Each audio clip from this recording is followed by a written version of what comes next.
Денеска православната црква ги празнува преподобниот Бенедикт, светиот Евсхимон епископ Ламсакиски и светиот Теогност митрополит Киевски.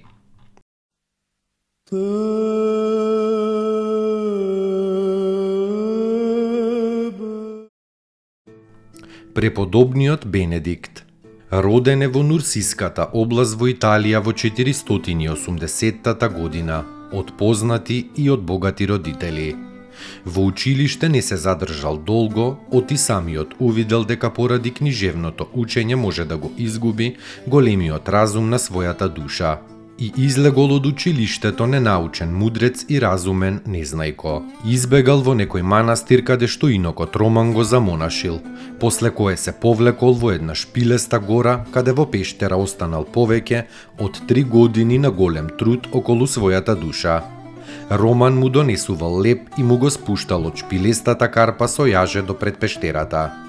Кога се прочул по околината, да би ја избегнал славата од луѓето, се оддалечил од таа пештера.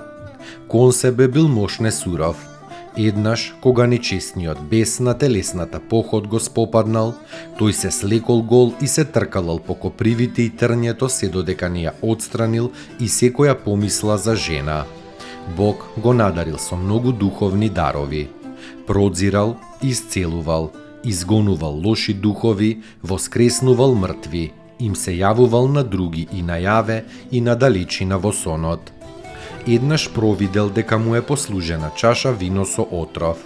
Тој ја прекрстил чашата и чашата се распрснала. Основал 12 манастири, во секој во почетокот по 12 монаси. Подоцна се создал посебен ред бенедиктанци, кој ден денес постои во Римската црква. На 6 дена пред смртта тој наредил да се отвори неговиот гроб, порано подготвен од светителот провидел дека крајот му е близу. Ги собрал сите монаси, ги посоветувал и му го предал својот дух на Господа, на кого верно му послужил во сиромаштија и чистота. Неговата родена сестра, Схоластика, живеела во еден женски манастир, па угледувајќи се на својот брат, и самата многу се подвизувала и дошла до големо духовно совршенство. Кога светиот Бенедикт ја испуштил својата душа, двајца монаси, еден на пат, а другиот пак во некоја оддалечена келија на молитва, истовремено виделе иста визија. Пат од земјата до небесата послан со скапоцени ткаенини и осветлен по страните со редови луѓе. На врвот на тој пат стоел некој човек со неопислива убавина и светлина, кој им кажал дека тој пат е подготвен за Бенедикта, на Бога омилениот. По таа визија, тие двајца браќа дознале дека нивниот добар игумен се преселил од овој свет. Завршил мирно во 543 година и се преселил во вечното царство на царот Христос. Спаси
нашего ради, воплотити ся от святия Богородици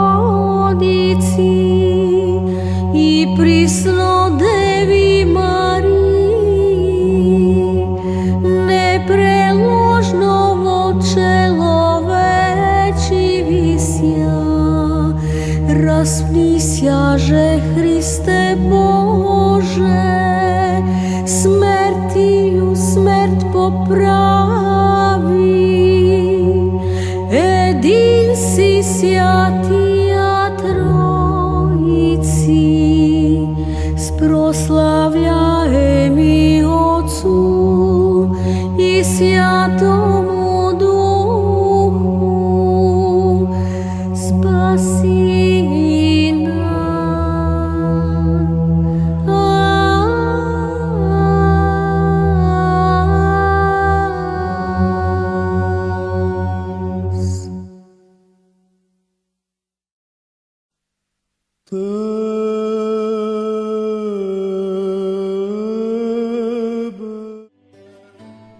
Светиот Евсхимон епископ Лампсакиски. Во времето на иконоборството трпел гонење и самување. Се упокоил во времето на царот Теофил иконоборецот, во периодот помеѓу 829 и 842 година.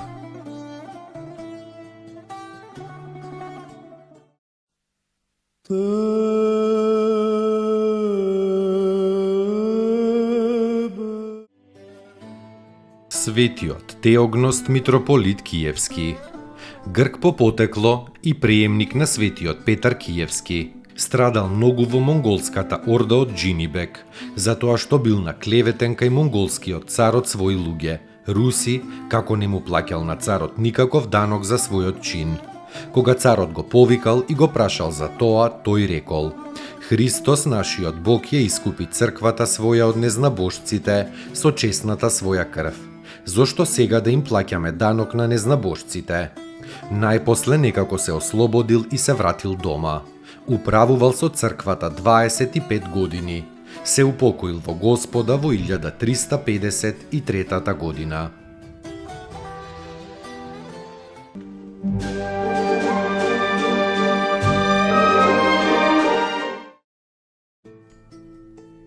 Поуки од светите отци.